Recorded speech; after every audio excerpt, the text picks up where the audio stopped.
ram niung là gỡ chặt đuôi khô ram một phi phẩm hi cú chi ngay rồi ê ngay là awan chi li lấy đấy lấy awan thì ta lấy lấy hi ram cô awan sẽ lấy gari li hai lấy ara gì này shishim cô shishim sao bấm lấy trên na Eram mui Eram view ha lấy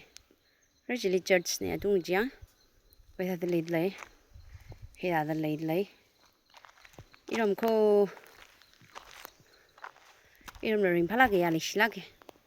kêu bay lấy cho đủ mà ya cho đâu cái bom salo Christmas luôn ra sao cái leishina đã lấy cô rồi hi church review này trên này shishim này đi à thật lấy là cái ra chỉ orange làm thế lấy rồi dùng chắc ăn ngon này bây giờ lấy ở ít khoai ready sai rồi là one này hiện nay Eram community hall lấy lấy hiện tại đúng tàng hoa ya dính tàng đâu ra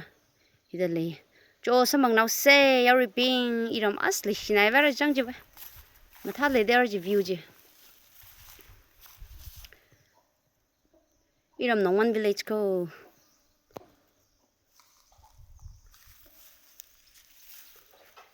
bye bye.